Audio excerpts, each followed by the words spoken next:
এক বুজুর্গ বলেন যে সূরাতুল আসর আমার বুঝে এসেছে বাজারে গিয়ে দেখি একজন বাজারে কোনায় বসে বরফ বরফ বলে চিৎকার করতেছে। আমি তাকে গিয়ে বললাম, কি ব্যাপার, তুমি বরফ বরফ চিৎকার করতেছো কেন? আস্তে আস্তেও তো বলতে পারো, চুপ করে বসে থাকো, চিৎকার করে করে বরফ বরফ বলতে হবে কেন? তখন উনি বলতেছে, এটা কি আলু নিয়ে বসেছি যে এটা বড় হবে না ছোট হবে না? আমি তো নিয়ে বসেছি বরফ, যতই সময় যায় ততই আস্তে আস্তে গলে পানি হয়ে যাচ্ছে। আমি যত তাড়াতাড়ি এটা সেল করতে পারবো, আমার ডাক শুনে যত তাড়াতাড়ি মানুষ আসবে আর আমি দ্রুত সেল করে দিতে পারবো, তত আমার ব্যবসায় আমি লাভবান হব। যদি বিলম্ব হয় তাহলে আস্তে আস্তে বরফ গলে শেষ হয়ে যাবে। বুজুর্গ বলেন, তখন আমি বুঝতে পারলাম আল্লাহ তাআলা যে বলেছেন ওয়াল আসরের কসম, সময়ের কসম। আসর শব্দ অর্থ সময়, আসর অর্থ হলো আসরের নামাজ। এই সময়ের কসম আল্লাহ তাআলা কেন করেছেন? যে সময় কারো জন্য বসে থাকে না। আপনার হায়াত, যত আপনার বয়স বাড়তেছে আপনার হায়াত কমতেছে, বাড়তেছে না। হায়াত কমতেছে, দিন যাইতেছে, সেকেন্ড যাইতেছে, কমতেছে হায়াত। এই জন্য সময় থাকতে সময়ের মূল্য দেওয়া উচিত। এখনই তো ইবাদত করার সময়, এখন যদি ইবাদত না করি তাহলে কখন করব? এই জন্য প্রতিদিন ইবাদত করা উচিত, ইবাদতের পরিমাণ বাড়ানো উচিত। সময় চলে গেলে আর সময় ফিরে পাওয়া যাবে না। এই জন্য সময় থাকতে সময়ের মূল্য দেওয়া। মুহতারাম হাজিরিন, আল্লাহ তাআলা আমাদেরকে সময়ের মূল্য দিয়ে বেশি বেশি ইবাদত করার তৌফিক দান করে বলে আমিন। রবিউল আউয়াল মাস চলতেছে। নবীজি এই রবিউল আউয়াল মাসে জন্মগ্রহণ করেছেন। নবীজির জন্ম সম্পর্কে, নবীজি কখন জন্মগ্রহণ করেছেন, এই জন্মের বার সম্পর্কে মুসনাদে আহমদের হাদিসের কিতাব মুসনাদে আহমদের 4 নম্বর খণ্ডের 172 নং পৃষ্ঠার মধ্যে হযরত আব্দুল্লাহ ইবনে আব্বাস রাদিয়াল্লাহু তাআলা আনহু থেকে হাদিস বর্ণিত হয়েছে নবীজির জন্ম কী বারে। তিনি বলেন, ওলিদা রাসূলুল্লাহ সাল্লাল্লাহু আলাইহি ওয়াসাল্লাম ইয়াউমাল ইসনাইন, নবীজি সোমবারে জন্মগ্রহণ করেছেন। জোরে বলেন সুবহানাল্লাহ। তো নবীজির জন্ম হলো সোমবার। তারিখ, নবীজি কোন তারিখে জন্মগ্রহণ করেছেন এই বিষয়ে আল বিদায়া ওয়ান নেহায়া কিতাবের মধ্যে আল্লামা মুহাম্মদ ইবনে কাসির রহমতুল্লাহি আলাইহি 7টি অভিমত ব্যক্ত করেছেন নবীজির জন্ম কত তারিখে। এই তারিখ সম্পর্কে 2 তারিখ রবিউল আউয়াল মাসের 2, 8, 10, 12, 17। 2, 8, 10, 12, 17 5টা মত। 6 নম্বর হলো রবিউল আউয়াল মাসের 8 দিন বাকি থাকতে। 7 নম্বর মত হলো 12ই রমজান নবীজি জন্মগ্রহণ করেছেন। এই 7টি মত পাওয়া যায় নবীজির জন্মের তারিখ সম্পর্কে। 12ই রবিউল আউয়াল, আগামীকাল হয়তো 12ই রবিউল আউয়াল। 12ই রবিউল আউয়াল নবীজির জন্মদিন। নবীজির জন্মদিনে আমাদের কি আমল? এক কথায় নবীজির জন্মদিনে নবীজির আমল যা, আমাদের আমল তা। কি বলেন, ঠিক না বেঠিক? নবীজির জন্মদিনে নবীজির আমল যা, আমাদের আমল তা। নবীজি 63 বছর জীবিত ছিলেন। প্রতি বছর রবিউল আউয়াল মাস আসতো, 12 তারিখ আসতো। নবীজি তার জন্মদিনে যে আমল করেছেন আমরাও সে আমল করব। মুহতারাম হাজিরিন, নবীজির জন্মদিনে নবীজির আমল ছিল রোজা রাখা। জোরে বলেন কি রাখা? আরো জোরে বলেন কি রাখা? নবীজির জন্মদিনে নবীজির আমল ছিল রোজা রাখা। এই জন্য নবীজির আমল যা, আমাদের আমল তা। আমরা যদি আমল করতে চাই তাহলে নবীজির জন্মদিনে আমরা কি রাখবো? রোজা রাখবো।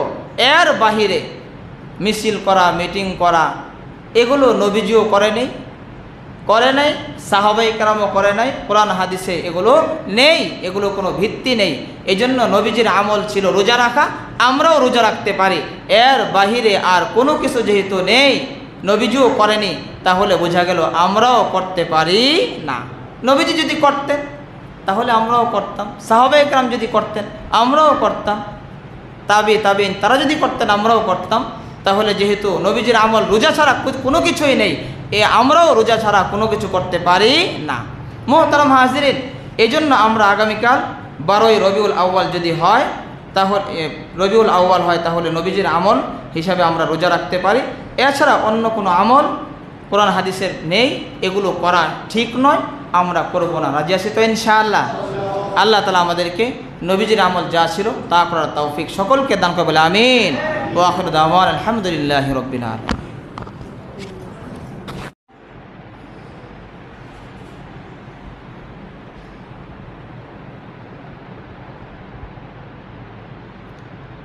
আসসালামু আলাইকুম ওয়া রাহমাতুল্লাহি ওয়া বারাকাতুহু। আলহামদুলিল্লাহ আলহামদুলিল্লাহি ওয়া কাফা ওয়া সালামুন আলা ইবাদিহিল্লাযীনা ইসতাফা। أما بعد فأعوذ بالله من الشيطان الرجيم. بسم الله الرحمن الرحيم.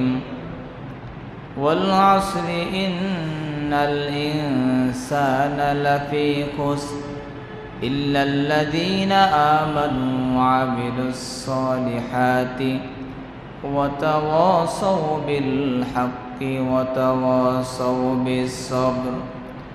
وقال النبي صلى الله عليه وسلم: الكيس من دان نفسه وعمل لما بعد الموت، أو كما قال عليه الصلاة والسلام. اللهم صل على محمد وعلى آل محمد كما صليت على إبراهيم وعلى آل إبراهيم إنك حميد مجيد.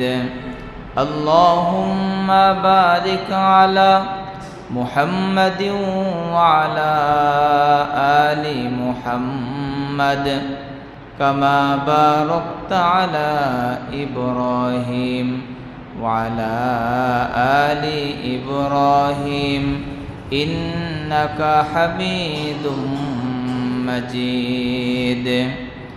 روح حسن مصطفى रूह हुस्ने मुस्तफ़ा है एक बहरे बेकरार, उसके साहिल तक कोई शीर बया पहुँचा नहीं। बलगुल उला बिकमालिही कशफद दुजा बिजमालिही, हसनत जमीउ खिसालिही सल्लु अलैहि व आलिही। रहे मेरे मस्कन हवाली काबा, बने मेरे मदफन दियारे मदीना।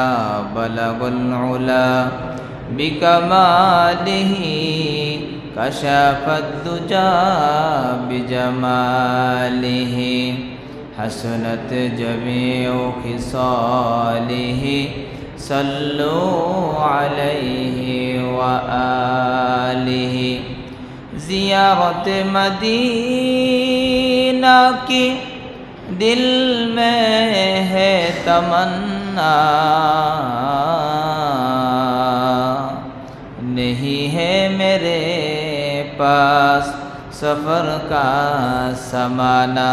बलगुल उला बिकमालिही कशफद दुजा बिजमालिही, हसनत जमीउ खिसालिही সল্লু আলাইহি ওয়া আলিহি লা ইলাহা ইল্লাল্লাহ লা ইলাহা ইল্লাল্লাহ লা ইলাহা ইল্লাল্লাহ লা ইলাহা ইল্লাল্লাহ লা ইলাহা ইল্লাল্লাহ লা ইলাহা ইল্লাল্লাহ লা ইলাহা ইল্লাল্লাহ লা ইলাহা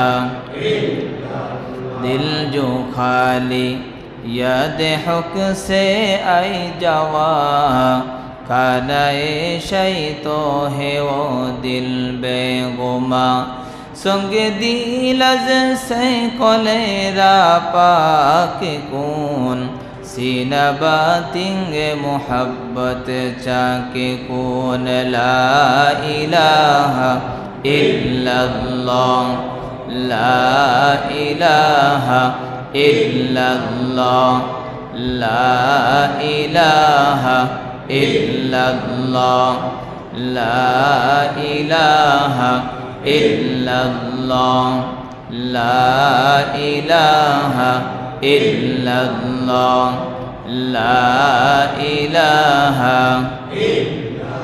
हर तमन्ना दिल से रुखसत हो गई अब तो आजा अब तो खुलवत हो गई ला इलाहा इल्लल्लाह ला इलाहा इल्लल्लाह ला इलाहा इल्लल्लाह ला इलाहा इल्लल्लाह ला इलाहा इल्लल्लाह ला इलाहा सब खुशियों को आग लगा दो मौला गम से तेरे दिल शाद रहे अब तो रहे बस तादो में आखिर विरद सुबह आई मेरे इला ला इलाहा इल्लल्लाह ला इलाहा इल्लल्लाह ला इलाहा इल्लल्लाह ला इलाहा इल्लल्लाह ला इलाहा इल्लल्लाह ला इलाहा इल्लल्लाह ला इलाहा इल्लल्लाह ला इलाहा इल्लल्लाह ला इलाहा আসমান জমিন গায়রুল্লাহ বাজার মাজার গায়রুল্লাহ লা ইলাহা ইল্লাল্লাহ লা ইলাহা ইল্লাল্লাহ লা ইলাহা ইল্লাল্লাহ লা ইলাহা ইল্লাল্লাহ লা ইলাহা ইল্লাল্লাহ লা ইলাহা ইল্লাল্লাহ লা ইলাহা ইল্লাল্লাহ লা ইলাহা ইল্লাল্লাহ মুহাম্মাদুর রাসূলুল্লাহ সাল্লাল্লাহু আলাইহি ওয়াসাল্লাম। আলহামদুলিল্লাহ, রব্বে কারীমের দরবারে লক্ষ কোটি শুকরিয়া জ্ঞাপন করছি যে মনিব আমাদেরকে পবিত্র জুমার দিনে জুমার সালাত আদায় করার লক্ষ্যে অত্যন্ত মায়া করে মোহাব্বত করে ভালোবেসে দুনিয়ার সমস্ত ঝামেলা থেকে আমাদেরকে মুক্ত করে ওলামা কেরামের সোহবতে হায়াতের মূল্যবান সময়ের কিছু সময় ব্যয় করার জন্য সর্বাগ্নে মসজিদে আসার বসার তৌফিক দান করেছেন। কোরআন ও হাদিস থেকে কিছু আলোচনা আমলের নিয়তে শোনার তৌফিক দান করেছেন। এই জন্য সকলে কালিমাতুশ শুকর জবান খুলে ভক্তি ভরে মোহাব্বতে সমস্বরে সকলে বলি আলহামদুলিল্লাহ। মুহতারাম হাজিরিন, আমি আপনাদের সামনে 30 নম্বর পারার 103 নং সূরা সূরা আসর তেলাওয়াত করেছি। নবীজির অসংখ্য হাদিস থেকে এক টুকরা হাদিস তেলাওয়াত করেছি। আয়াত এবং হাদিসকে সামনে নিয়ে আজকের আলোচনার বিষয় হবে সময়ের মূল্য সম্পর্কে। ওমা তৌফিক ইল্লা বিল্লাহ। মুহতারাম হাজিরিন, আমি আপনাদের সামনে যে সূরা তেলাওয়াত করেছি এই সূরাটির নাম হলো সূরাতুল আসর। এটি কোরআনে কারিমের 103 নং সূরা, কিন্তু নাজিল হওয়ার দিক থেকে হলো 13 নম্বর। 13 নম্বরে এই সূরাটি নাজিল হয়েছিল। এই সূরাটি সম্পর্কে ইমাম শাফি রহমতুল্লাহি আলাইহি বলেন যে সূরাতুল আসর এমন এক সূরা, যদি আল্লাহ তাআলা এই সূরা ব্যতীত অন্য আর কোনো সূরা নাজিল নাও করতেন, তারপরেও পৃথিবীর মানুষের জন্য এই একটি সূরার উপরে যদি আমল করত তাহলে সবাই নাজাত পেয়ে জান্নাতে চলে যেত। এ থেকেই বোঝা যায় যে এই সূরার গুরুত্ব কত বেশি, কত দামি এক সূরা সূরাতুল আসর। এই জন্য সাহাবায়ে কেরাম তারা যখন পরস্পরে সাক্ষাৎ হতো, দেখা হতো, তখন তারা একজন আরেকজনকে সূরাতুল আসর তেলাওয়াত করে শুনিয়ে দিতেন। বলেন সুবহানাল্লাহ। দামি এক সূরা। আর সাহাবায়ে কেরাম তারাও আল্লাহ তাআলার মনোনীত এবং নির্বাচিত মানুষ। আল্লাহ তাআলা কোরআনে কারিমে তাদের ব্যাপারে বলেন উলাইকা হুমুল মুমিনুনা হাক।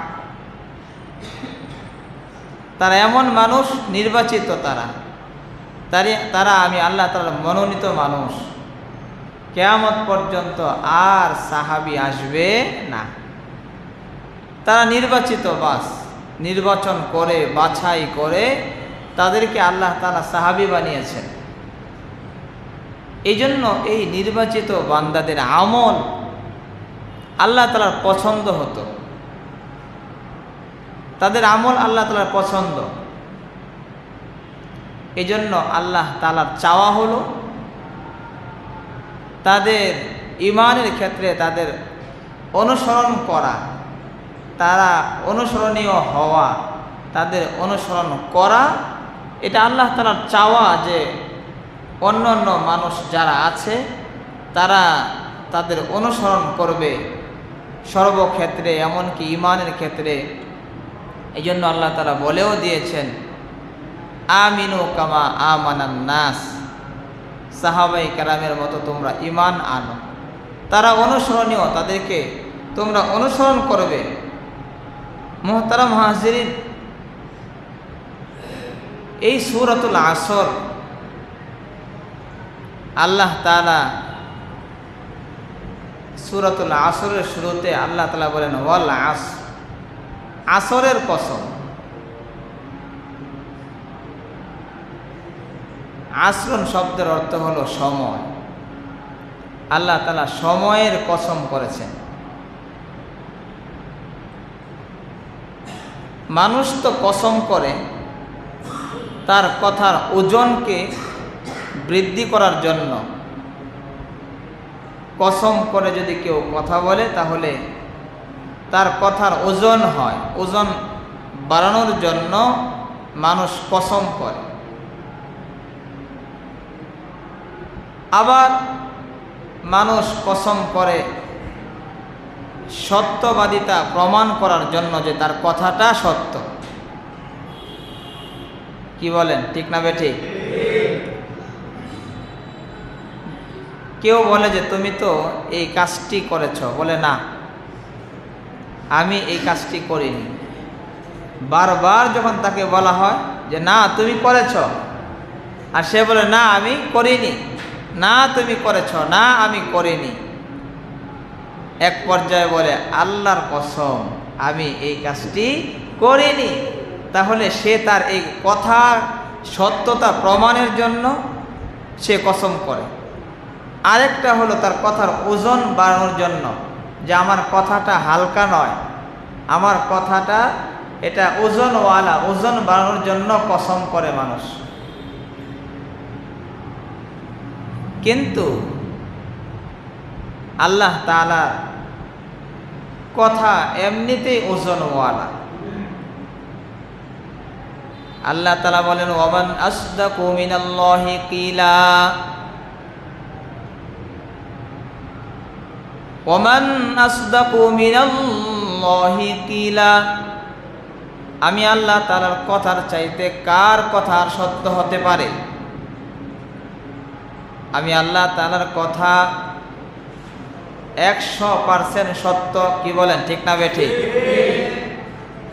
আমার কথার চাইতে আর কার কথা সত্য হতে পারে? মুহতারাম হাজিরিন,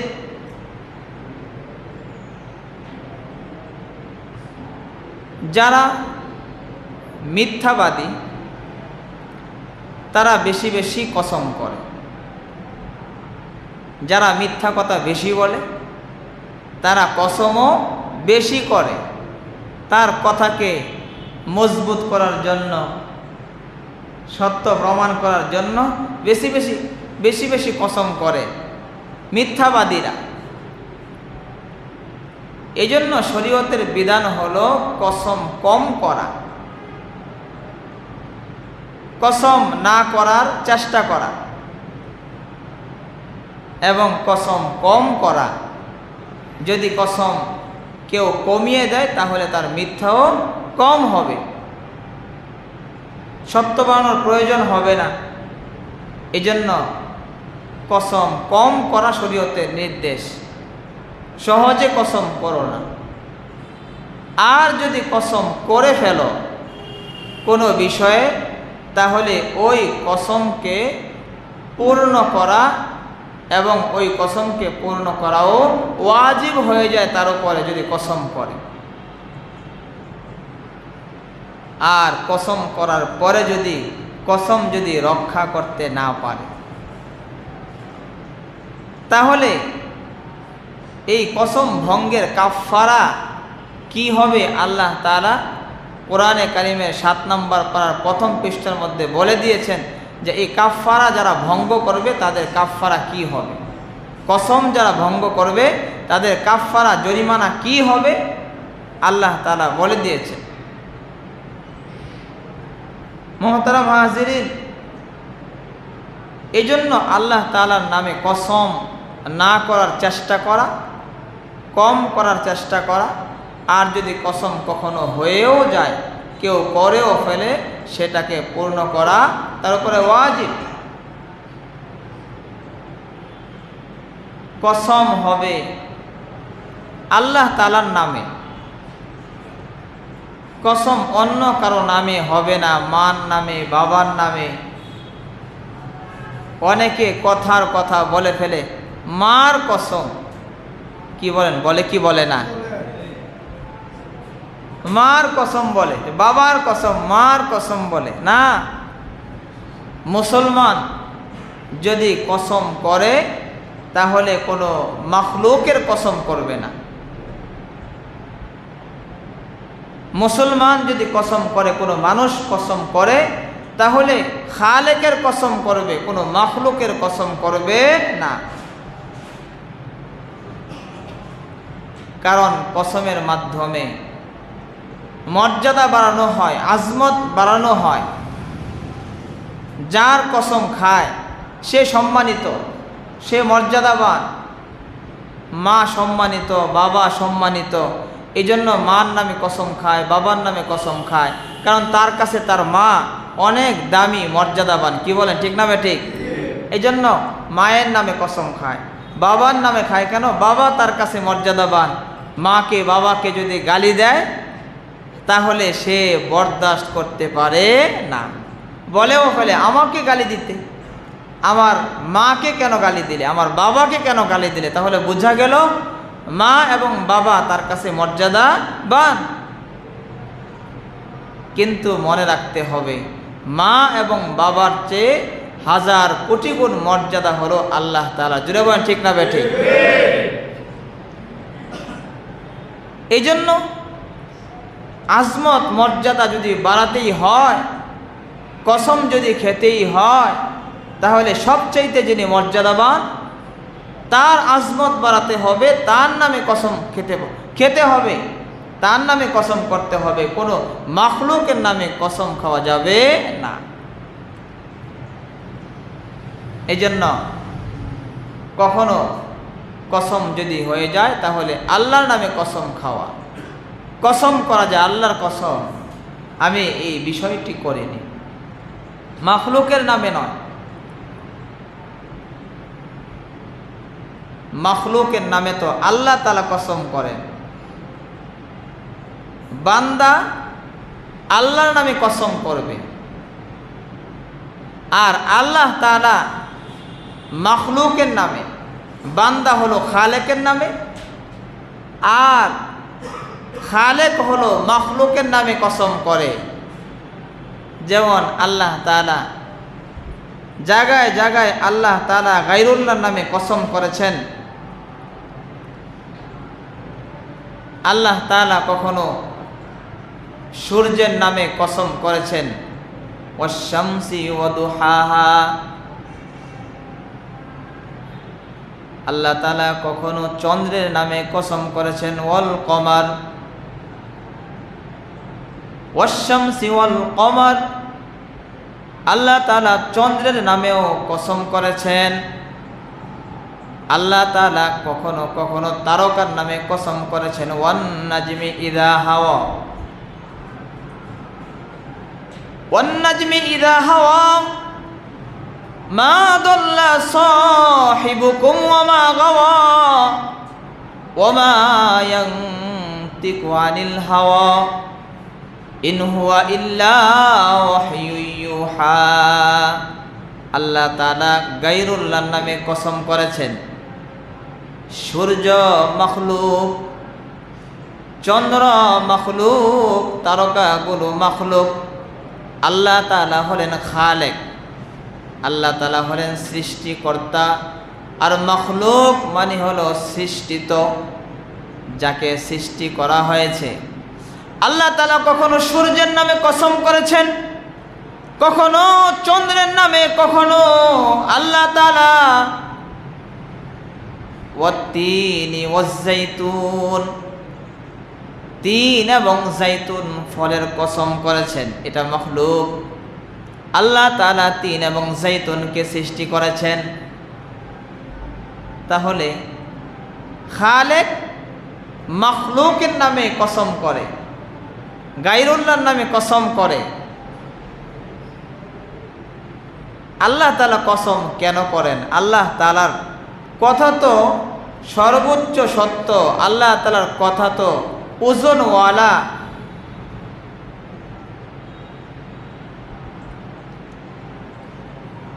কালামুল মুলুকি মুলুকুল কালাম। আল্লাহ তাআলা যেমন বাদশাহ, তার কথাগুলো বাদশাহী। আল্লাহ তাআলা যেমন বড়, তার কথাগুলো বড়, তার কথাগুলো ওজনওয়ালা। আল্লাহ তাআলার কথা কখনো মিথ্যা হতে পারে না। তাহলে আল্লাহ তাআলা কেন কসম করেন? মুহতারাম হাজিরিন, আল্লাহ তাআলা কসম এই জন্য করেন বান্দার দৃষ্টিকে আকর্ষণ করার জন্য, যে এদিকে লক্ষ্য করো, তুমি তাকাও, এই বিষয়টার প্রতি তুমি দৃষ্টি দাও, এটা প্রতি তুমি দৃষ্টি যত দিবে, এটা নিয়ে যত তুমি চিন্তা গবেষণা করবে, আস্তে আস্তে তত তোমার ঈমান বাড়বে। আস্তে আস্তে এই মাখলুকাতের মধ্যে, গায়রুল্লাহর মধ্যে, আমার এই সৃষ্টিত জিনিসগুলোর মধ্যে যত গবেষণা করবে, ওগুলোর মধ্যেই তুমি আমি আল্লাহ তাআলার পরিচয় খুঁজে পাবে। সুবহানাল্লাহ। মুহতারাম হাজিরিন, এই জন্য আল্লাহ তাআলা সূর্যের কসম করেছেন, ওয়াশ-শামসি ওয়া দুহাহা।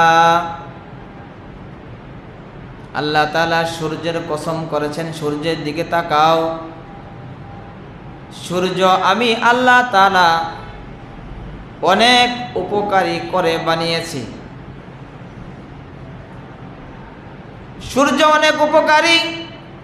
সূর্য যদি না উঠে জমিনের মধ্যে কোনো গাছপালা তরুলতা জন্মাবে না। সূর্য যদি না ওঠে তাহলে গাছের ফলগুলো মিষ্টান্নতা পাবে না, আম মিষ্টি হবে না, জাম মিষ্টি হবে না, ফলগুলো মিষ্টান্নতা খুঁজে পাবে না। সূর্য যদি না ওঠে তাহলে মানুষের রোগ বেশি বেশি দিন দিন বাড়তে থাকবে, রোগ বেশি হবে। কাপড় চোপড় যদি এক সপ্তাহ যদি না শুকায় তাহলে কেমন দুর্গন্ধ সৃষ্টি হয়, কি বলেন, ঠিক না বেঠিক? আল্লাহ তাআলা বুঝাইতেছেন, দেখো সূর্যের দিকে তাকাও। সূর্যের কসম খেয়ে আল্লাহ তাআলা বুঝায়, সূর্যের দিকে তাকাও, দেখো সূর্যটা কত বড়। 9,30,00,000 মাইল দূর থেকে সূর্য তাপ দেয়, তারপরেও জমিনটা শুকিয়ে চৌচির হয়ে যায়। ছাদের উপরে ট্যাঙ্কির পানিগুলো গরম হয়ে যায়, টকবক করতে থাকে। সূর্যের তাপে রাস্তা কেমন গরম হয়ে যায়, রাস্তা দিয়ে হাঁটা যায় না। সূর্যের যদি এত ক্ষমতা হয় তাহলে আমি আল্লাহ তাআলার কেমন ক্ষমতা, জোরে বলেন সুবহানাল্লাহ।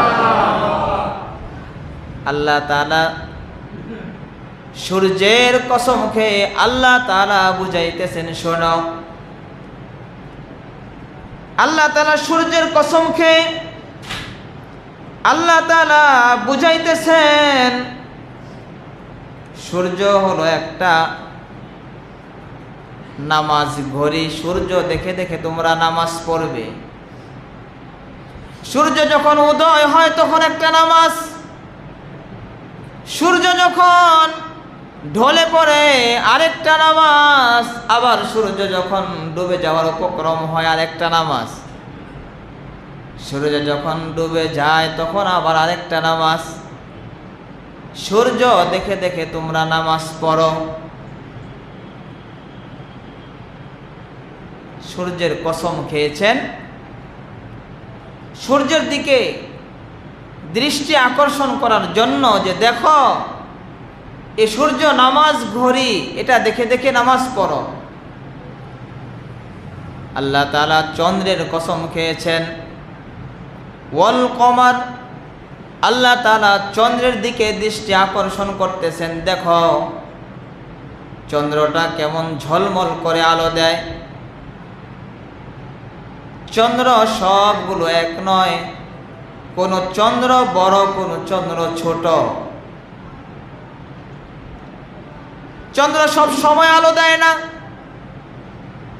কখনো ঝলমলে আলো দেয়, আবার কখনো তার আলোটা বিলীন হয়ে যায়। যখন তার সামনে মেঘ চলে আসে তখন ওই চন্দ্রটা আর আলো দিতে পারে না।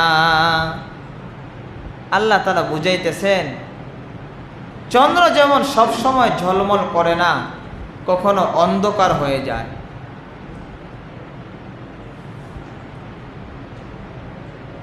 ঠিক তেমনি তোমরা যারা জমিনের মধ্যে আছো, তোমরাও সব সময় ঝলমল করবে না। এক সময় তুমিও দুর্বল হয়ে পড়বে। তোমার গায়ে এখন যে শক্তি আছে, এক সময় তোমার এই শক্তি থাকবে না। এখন তোমার যে লাবণ্যতা, তোমার যে সাজসজ্জা, চন্দ্রের যেমন সাজসজ্জা লাবণ্যতা সব সময় থাকে না, কখনো বিলীন হয়ে যায়। আল্লাহ তাআলা চন্দ্রের কসম খেয়ে, চন্দ্রের কসম করে বুঝাইতেছেন তোমাদেরও লাবণ্যতা আর উজ্জ্বলতা সব সময় থাকবে না, বিলীন হয়ে যাবে। শুধু তাই নয়, আল্লাহ তাআলা চন্দ্রের কসম খেয়ে দৃষ্টি আকর্ষণ করতেছেন। চন্দ্রের কসম খেয়ে আল্লাহ তাআলা বুঝাইতেছেন, হে পৃথিবীর মানুষ, চন্দ্রের দিকে লক্ষ্য করো আর চন্দ্র দেখে দেখে তোমরা হজে যাও, চন্দ্র দেখে দেখে তোমরা রমজান মাসের রোজা রাখো, চন্দ্র দেখে দেখে তোমরা ঈদ পালন করো, চন্দ্র দেখে দেখে তোমরা আরাফার ময়দানে অবস্থান করো, চন্দ্র দেখে দেখে তোমরা বছরের গণনা করো। আল্লাহ তাআলা চন্দ্রের কসম খেয়ে বান্দাদের দৃষ্টি আকর্ষণ করেছেন। মুহতারাম হাজিরিন, আল্লাহ তাআলা তার কথাকে ওজন দাঁড় করার জন্য, কথাকে সত্য প্রমাণ করার জন্য কসম খায় না। কসম খায় আল্লাহ তাআলা বান্দাদের দৃষ্টি আকর্ষণ করার জন্য। আল্লাহ তাআলা আসরের কসম খেয়েছেন, ওয়াল আসর ইন্নাল ইনসানা লাফি খুসর। আল্লাহ তাআলা আসরের কসম খেয়ে আল্লাহ তাআলা বুঝাইতেছেন, শোনো, আসর অনেক দামি একটা জিনিস, সময় অনেক মূল্যবান জিনিস, সময় অনেক দামি জিনিস, সময় অনেক মূল্যবান জিনিস, সময় নষ্ট করো না। আল্লাহ তাআলা এই আসর দিয়ে আসরের নামাজও বুঝাইতে পারেন। আসরের নামাজ অনেক দামি, আসরের নামাজকে অন্য নামাজের মতো মনে করো না। আসরের নামাজ দামি এক নামাজ, এই নামাজকে অন্য নামাজের মতো মনে করো না। আল্লাহ তাআলা অন্য আয়াতের মধ্যে ফজরের কসম করেছেন, ওয়াল ফাজরি, ফজরের কসম। ফজরের কসম খেয়ে আল্লাহ তাআলা বুঝাইতেছেন, দেখো ফজরকে অন্য নামাজের মতো মনে করো না। আল্লাহ তাআলা বলেন উভয়টাই দামি নামাজ। নামাজের মধ্যে ফজর অনেক একটা দামি নামাজ, আসর নামাজটাও অনেক দামি নামাজ। কারণ ফজর মানুষের কাজা হয়ে যায় ঘুমে ঘুমে, আর আসর কাজা হয়ে যায় কাজের ফাঁকে। গাফেল হওয়ার কারণে আসর কাজা হয়ে যায়, আর ঘুমের কারণে ফজর কাজা হয়ে যায়। কি বলেন, ঠিক না বেটি?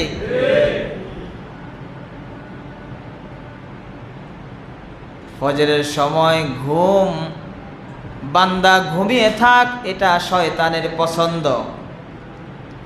কিন্তু ফজরের সময় বান্দা জাগ্রত হোক, আল্লাহর পছন্দ। শয়তান চায় ফজরে বান্দা ঘুমিয়ে থাকুক, আর আল্লাহ তাআলা চায় বান্দা জাগ্রত হোক। একদিকে শয়তানের পছন্দ, অন্যদিকে আল্লাহ তাআলার পছন্দ। মুহতারাম হাজিরিন, ফজরে জাগ্রত হওয়া আল্লাহ তাআলার পছন্দ, কারণ ফজরের নামাজ দামি নামাজ। সব কিছুর মধ্যেই দামি আছে, কম দামি আছে। নামাজের মধ্যে দামি নামাজ, সবচাইতে দামি নামাজ ফজর। রাত্রির মধ্যে সবচাইতে দামি রাত্র হলো লাইলাতুল কদর। এমনিভাবে মাসের মধ্যে সবচাইতে দামি হলো রমজান মাস। কিতাবের মধ্যে সবচাইতে দামি কিতাব হলো কুরআন। দিনের মধ্যে সবচাইতে দামি হলো আরাফার দিন। পানির মধ্যে সবচাইতে দামি পানি হলো জমজম। পাথরের মধ্যে সবচাইতে দামি হলো হজরে আসওয়াদ। ঘরের মধ্যে সবচাইতে দামি ঘর হলো বাইতুল্লাহ। প্রত্যেকটা বিষয়ের মধ্যে দামি কম দামি আছে। নামাজের মধ্যে সবচেয়ে দামি হলো ফজর নামাজ, তারপরে হলো আসর নামাজ।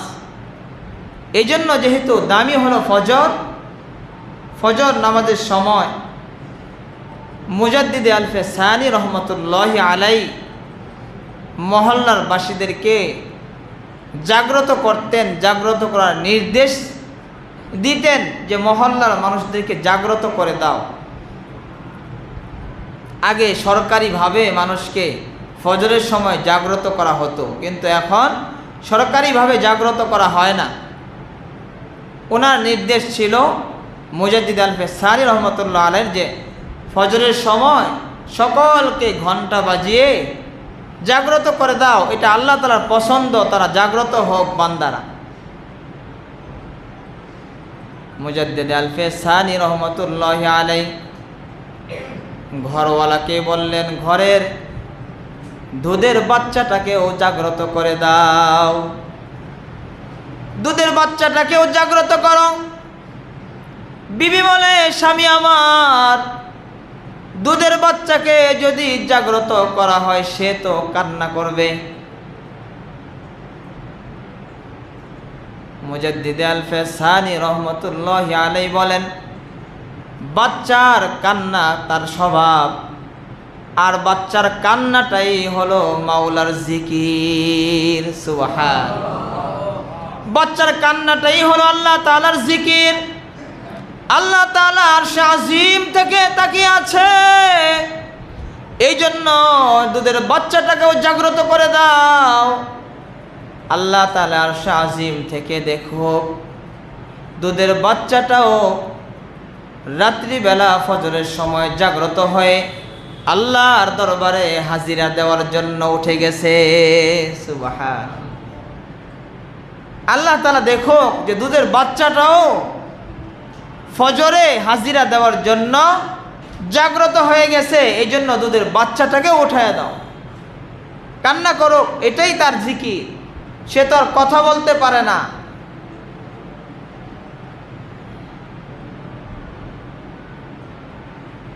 এই জন্যই দেখা যায় মুজাদ্দিদ আলফে সানি রহমতুল্লাহি আলাইহি যুগে বাচ্চারাও নামাজি ছিল, তারাও অনেক আমলে ছিল। এক বুজুর্গ মুজাদ্দিদ আলফে সানি রহমতুল্লাহি আলাইহি কবর জিয়ারত করার জন্য যখন যায়, আসরের সময় মসজিদে আজান হয়ে গেছে আর বাচ্চারা মাঠে খেলাধুলা করতেছে। বুজুর্গ ডাক দিয়ে বলে, হ্যাঁ বাচ্চারা, নামাজের সময় হয়ে গেছে, আসো। বাচ্চাগুলো বলে, আমরা কিছুক্ষণ পরে আসতেছি, জামাতের তো কিছু সময় বাকি আছে, আমরা আসতেছি, আপনি যান। সত্যই বুজুর্গ দেখেন জামাত যখন শুরু হওয়ার উপক্রম হয়েছে, বাচ্চাগুলো দৌড়ে মসজিদে প্রবেশ করে জামাতে শরীক হয়ে গেছে। নামাজ শেষ করে বুজুর্গ মনে করলেন বাচ্চারা ওযু ছাড়া নামাজে শরীক হয়েছে, তারা মনে হয় নামাজ পড়তে ওযুর প্রয়োজন হয় জানে না। নামাজের পরে বসালেন, এই বাচ্চারা বসো, নামাজের মধ্যে ওযু করে নামাজ পড়তে হয় তোমরা মনে হয় জানো না।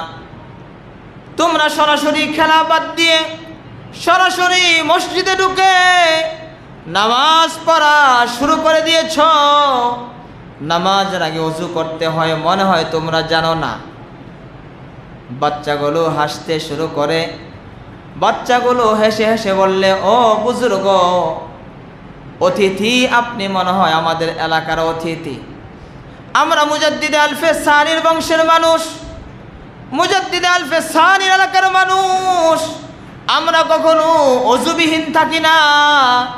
এমন নয় যে নামাজের সময় অজু করি আর বাকি সময় অজুতে থাকি না, এমন নয়। আমরা যখনই অজু ছুটে যায় সঙ্গে সঙ্গে অজু করে নেই। এই জন্য সব সময় আমরা অজুর হালতে থাকি। সব সময় অজুর হালতেই থাকি। আমরা তো মুজাদ্দিদ আলফে সানির বংশের লোক, আমরা শুধু নামাজের সময় আর কোরআনে কারিম তেলাওয়াতের সময় ওযু করি তা নয়, যখন ওযু ভেঙে যায় তখনই আমরা ওযু করে ফেলি। আমরা সব সময় ওযু অবস্থায় থাকি, এই জন্য আমাদের ওযু ছিল আর এসে আমরা নামাজে শরীক হয়ে গেছি। মুহতারাম হাজিরিন, যেহেতু মুজাদ্দিদ আল ফাসানি রহমতুল্লাহি আলাইহি ফজরেও শিশুদেরকেও জাগ্রত করতেন, এই জন্য এই আমলের আসর কেমন ছিল যে বাচ্চারাও তারা ছোট থেকেই তারা আমলি, ছোট থেকেই তারা ওযু পারে, ছোট থেকেই নামাজের প্রতি যত্নবান। এই জন্য বাচ্চাদেরকে ওযু শিক্ষা দেওয়া, বাচ্চাদেরকে নামাজের প্রতি যত্নবান হওয়ার জন্য তাগিদ করা, নিজের সন্তানকে বারবার নামাজের কথা বলা, খেয়াল করা, তার নামাজের পাহারাদারি করা, সে নামাজ পড়ে কি পড়ে না। তাকে বাবা হয়ে ওযু শিক্ষা দেওয়া, যে দেখো ওযু এভাবে করতে হয়, ওযু শিক্ষা দেওয়া। মুহতারাম হাজিরিন, ফজর দামি, ফজরের সময়টা দামি, কারণ আল্লাহ তাআলা প্রায় লক্ষাধিক নবীকে ফজরের সময় নবুয়তি দান করেছেন, বলেন সুবহানাল্লাহ। ফজর দামি, এমনইভাবে আসর দামি। আসরে আল্লাহ তাআলা বেলায়াত দান করেন, অলির যেই মর্যাদা স্থান বেলায়াত, এই মর্যাদা দান করেন আল্লাহ তাআলা আসরে। এই জন্য আসরের প্রতিও যদি কেউ যত্নবান হয়ে যায় তাহলে তার দারাজাত, তার মর্তবা আল্লাহ তাআলার দরবারে বেড়ে যায়। আল্লাহ তাআলা তাকে বেলায়াত দান করেন যদি আসরেও কেউ যত্নবান হয়। খাজা কুতুবউদ্দিন বখতিয়ার কাকি রহমতুল্লাহি আলাইহি ইন্তেকাল করেছেন। খাজা কুতুবউদ্দিন বখতিয়ার কাকি রহমতুল্লাহি আলাইহি ইন্তেকালের আগে সন্তানদেরকে জমা করলেন, ডাকলেন, বললেন, হে সন্তানেরা, আমার একটা ওসিয়ত শোনো। আমি যখন মারা যাব, আমার যখন জানাজা উপস্থিত হবে, তখন শোনো, যাকে তাকে দিয়ে আমার জানাজার নামাজ তোমরা পড়াবে না। আমার জানাজার নামাজ 4 গুণ বিশিষ্ট মানুষ যদি পাও তাহলে তাকে দিয়ে জানাজার নামাজ পড়াবে, আর যদি 4 গুণ বিশিষ্ট মানুষ না পাও তাহলে বিনা জানাজায় আমাকে তোমরা দাফন করে দিবে। আমার 1 নম্বর ওসিয়ত হলো, আমার জানাজা যেই মানুষটা পড়াবে এমন মানুষ দিয়ে আমার জানাজার নামাজ পড়াবে যার জীবনে কোনোদিন তাকবীরে উলা ছাড়া 1 ওয়াক্ত নামাজও পড়ে নাই। সুবহানাল্লাহ। জীবনে কোনোদিন 1 ওয়াক্ত নামাজও তাকবীরে উলা ছাড়া পড়ে নাই, এমন একজন মানুষ দিয়ে জানাজা পড়াবে। 2 নম্বর গুণ তার মধ্যে থাকতে হবে, জীবনে কোনোদিন তাহাজ্জুদের নামাজ তার থেকে কাজা হয় নাই। জোরে বলেন সুবহানাল্লাহ। তাহাজ্জুদের নামাজ জীবনে কোনোদিন কাজা হয় নাই। 3 নম্বর গুণ, ওই মানুষটা দিয়ে আমার জানাজা পড়াবে যে কোনোদিন পরনারী দেখে গুনাহের কল্পনা করে নাই। রাস্তায় চলতে মহিলা সামনে চলে আসে, বাজারে যাওয়ার পরে মহিলা সামনে চলে আসে, কিন্তু মহিলার দিকে দৃষ্টি যাওয়ার পরেও ওই দৃষ্টিটা গুনাহের ছিল না। মনে রাখতে হবে, মহিলার দিকে যদি প্রথম দৃষ্টি পড়ে যায় আর সে যদি চোখ ফিরিয়ে ফেলে তাহলে তার গুনাহ হবে না, কিন্তু যদি আবার তাকায় তাহলে তার গুনাহ হবে। কিন্তু প্রথম তাকানোতেই যদি চোখ নিচে নামিয়ে ফেলে, নজরে ফুজাত যদি হয়, গুনাহের নজর যদি না হয় তাহলে তার গুনাহ হবে না। এমন নয় যে 1 দৃষ্টিতেই 5 মিনিট, তাহলে আবার কি হবে? গুনাহ হবে। যে প্রথম দৃষ্টিতে যেহেতু গুনাহ নেই, তাহলে প্রথম দৃষ্টিটা লম্বা করে যত দূর দেখা যায় আড়াল না হয় ততক্ষণ শুধু দেখতেই থাকি, তাহলে গুনাহ হবে কি হবে না? সবাই বলেন হবে কি হবে না? হবে। এই দৃষ্টি নয়। খাজা কুতুবউদ্দিন বখতিয়ার কাকি বলে ৩ নম্বর শর্ত হলো যেই মানুষটার নজর ছিল নজরে ফুজাত, পরনারী দেখেও কোনোদিন গুনাহের কল্পনা করে নাই, এমন মানুষ যদি পাও আমার জানাজা পড়াবে। ৪ নম্বর শর্ত লাগিয়ে দিলেন যেই মানুষটার আসরের আগে যে 4 রাকাত সুন্নত আছে ওই সুন্নতটাও যার জীবনে কোনোদিন ছুটে নাই, এমন মানুষ দিয়ে আমার জানাজা পড়াবে। সুবহান, কেমন কঠিন শর্ত। আসরের আগে 4 রাকাত সুন্নত আছে, এটা আমরা অনেকে জানিও না। কি বলেন, আছে না নাই? আমরা জানিও না যে আসরের আগে 4 রাকাত সুন্নত আছে। না জানার কারণে অনেকে আসরের আগে আসে মসজিদে আজান হওয়ার পরে, কিন্তু সুন্নত পড়ে না, জানেও না যে 4 রাকাত সুন্নত আছে। এই জন্য আসরের আজানের পরে আমরা যারা আসব, আমরা আজান হওয়ার পরে 4 রাকাত সুন্নত পড়ব। এটা সুন্নতে জায়েদা, পড়লে সওয়াব, না পড়লে গুনাহ নেই, কিন্তু পড়লে সওয়াব। এই জন্য বসে থেকে কী লাভ? যেহেতু আগে চলে এসেছি, বাস আমি 4 রাকাত সুন্নত পড়ি, নিয়ত করতে পারি তো ইনশাআল্লাহ। যারা আমরা আসরের আগে আসি 4 রাকাত সুন্নত পড়ব, রাজি আছি না ইনশাআল্লাহ? আল্লাহ তাআলা আমাদেরকে তৌফিক দান করে, বলে আমিন। মুহতারাম হাজিরিন, খাজা কুতুবউদ্দিন কাকি বখতিয়ার কাকির ইন্তেকাল হয়ে গেছে। জানাজার মাঠের মধ্যে লাশ নেওয়া হয়েছে।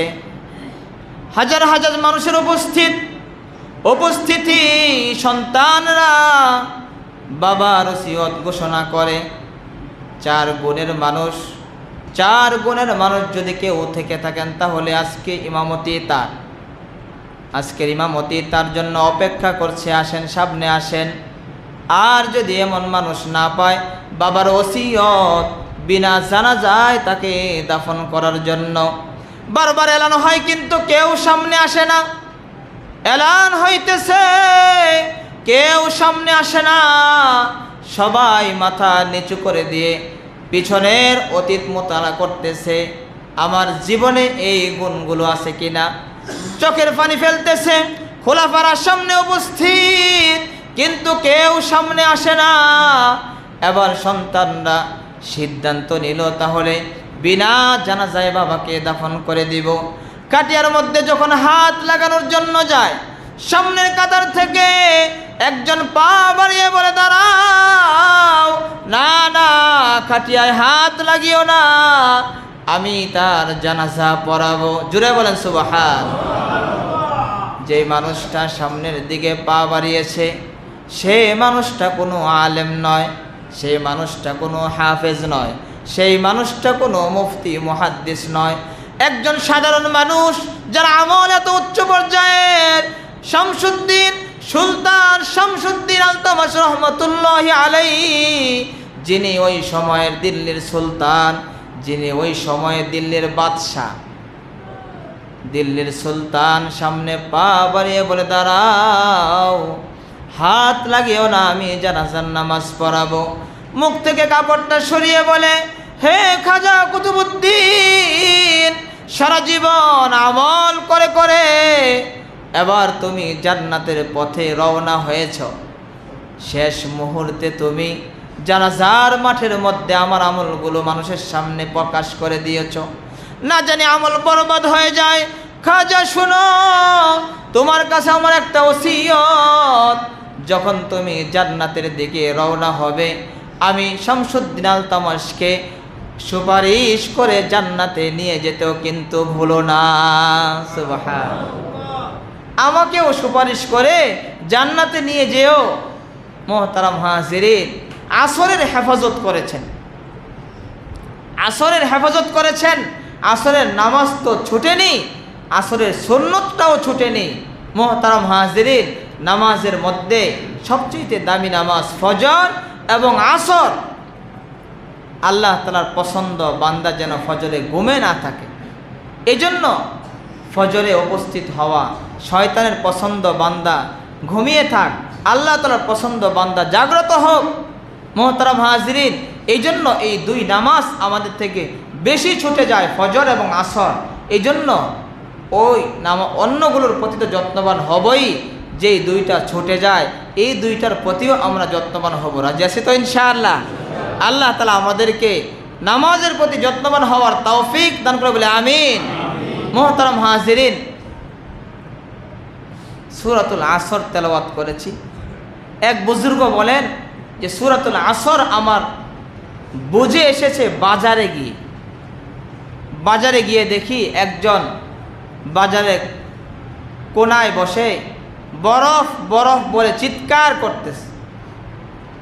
আমি তাকে গিয়ে বললাম, কি ব্যাপার, তুমি বরফ বরফ চিৎকার করতেছো কেন?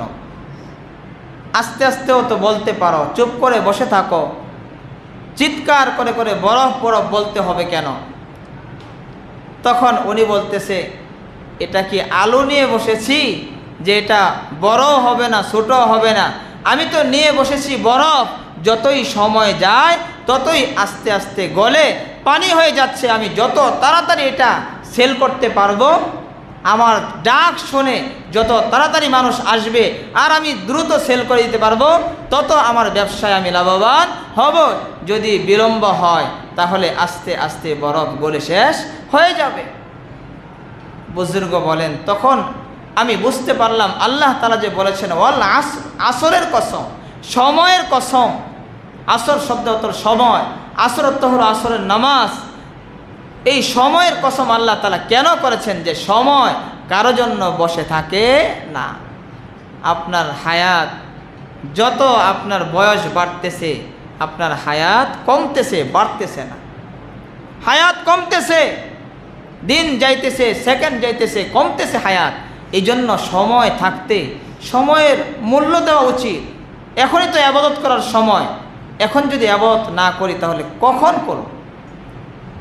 এই জন্য প্রতিদিন ইবাদত করা উচিত, ইবাদতের পরিমাণ বাড়ানো উচিত। সময় চলে গেলে আর সময় ফিরে পাওয়া যাবে না। এই জন্য সময় থাকতে সময়ের মূল্য দেওয়া। মুহতারাম হাজিরিন, আল্লাহ তাআলা আমাদেরকে সময়ের মূল্য দিয়ে বেশি বেশি ইবাদত করার তৌফিক দান করে বলে আমিন। রবিউল আউয়াল মাস চলতেছে। নবীজি এই রবিউল আউয়াল মাসে জন্মগ্রহণ করেছেন। নবীজির জন্ম সম্পর্কে, নবীজি কখন জন্মগ্রহণ করেছেন, এই জন্মের বার সম্পর্কে মুসনাদে আহমদের হাদিসের কিতাব মুসনাদে আহমদের 4 নম্বর খণ্ডের 172 নং পৃষ্ঠার মধ্যে হযরত আব্দুল্লাহ ইবনে আব্বাস রাদিয়াল্লাহু তাআলা আনহু থেকে হাদিস বর্ণিত হয়েছে নবীজির জন্ম কী বারে। তিনি বলেন, ওলিদা রাসূলুল্লাহ সাল্লাল্লাহু আলাইহি ওয়াসাল্লাম ইয়াউমাল ইসনাইন, নবীজি সোমবারে জন্মগ্রহণ করেছেন। জোরে বলেন সুবহানাল্লাহ। তো নবীজির জন্ম হলো সোমবার।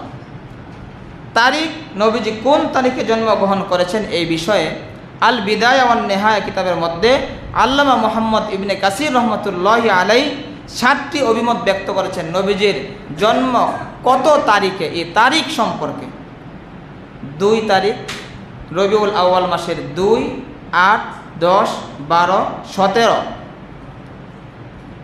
2, 8, 10, 12, 17 5টা মত। 6 নম্বর হলো রবিউল আউয়াল মাসের 8 দিন বাকি থাকতে। 7 নম্বর মত হলো 12ই রমজান নবীজি জন্মগ্রহণ করেছেন। এই 7টি মত পাওয়া যায় নবীজির জন্মের তারিখ সম্পর্কে। 12ই রবিউল আউয়াল, আগামীকাল হয়তো 12ই রবিউল আউয়াল। 12ই রবিউল আউয়াল নবীজির জন্মদিন। নবীজির জন্মদিনে আমাদের কি আমল? এক কথায় নবীজির জন্মদিনে নবীজির আমল যা, আমাদের আমল তা। কি বলেন, ঠিক না বেঠিক? নবীজির জন্মদিনে নবীজির আমল যা, আমাদের আমল তা। নবীজি 63 বছর জীবিত ছিলেন। প্রতি বছর রবিউল আউয়াল মাস আসতো, 12 তারিখ আসতো। নবীজি তার জন্মদিনে যে আমল করেছেন আমরাও সে আমল করব। মুহতারাম হাজিরিন, নবীজির জন্মদিনে নবীজির আমল ছিল রোজা রাখা। জোরে বলেন কি রাখা? আরো জোরে বলেন কি রাখা? নবীজির জন্মদিনে নবীজির আমল ছিল রোজা রাখা। এই জন্য নবীজির আমল যা, আমাদের আমল তা। আমরা যদি আমল করতে চাই তাহলে নবীজির জন্মদিনে আমরা কি রাখবো? রোজা রাখবো। এর বাহিরে মিছিল করা, মিটিং করা, এগুলো নবীজিও করে নাই, সাহাবায়ে কেরামও করে নাই, কোরআন হাদিসে এগুলো নেই, এগুলো কোনো ভিত্তি নেই। এই জন্য নবীজির আমল ছিল রোজা রাখা, আমরাও রোজা রাখতে পারি। এর বাহিরে আর কোনো কিছু যেহেতু নেই, নবীজিও করেনি, তাহলে বোঝা গেল আমরাও করতে পারি না। নবীজি যদি করতেন তাহলে আমরাও করতাম, সাহাবায়ে কেরাম যদি করতেন আমরাও করতাম, তাবিঈন তারা যদি করতেন আমরাও করতাম। তাহলে যেহেতু নবীজির আমল রোজা ছাড়া কোনো কিছুই নেই, আমরাও রোজা ছাড়া কোনো কিছু করতে পারি না। মুহতারাম হাজিরিন, এই জন্য আমরা আগামীকাল 12ই রবিউল আউয়াল যদি হয়, তাহলে রবিউল আউয়াল হয়, তাহলে নবীজির আমল হিসাবে আমরা রোজা রাখতে পারি। এছাড়া অন্য কোনো আমল কোরআন হাদিসের নেই, এগুলো করা ঠিক নয়, আমরা করব না। রাজি আছি তো ইনশাআল্লাহ? আল্লাহ তাআলা আমাদেরকে নবীজির আমল যা ছিল তা করার তৌফিক সকলকে দান করে বলে আমিন। ওয়া আখিরু দাওয়ানা আলহামদুলিল্লাহি রাব্বিল আলামিন।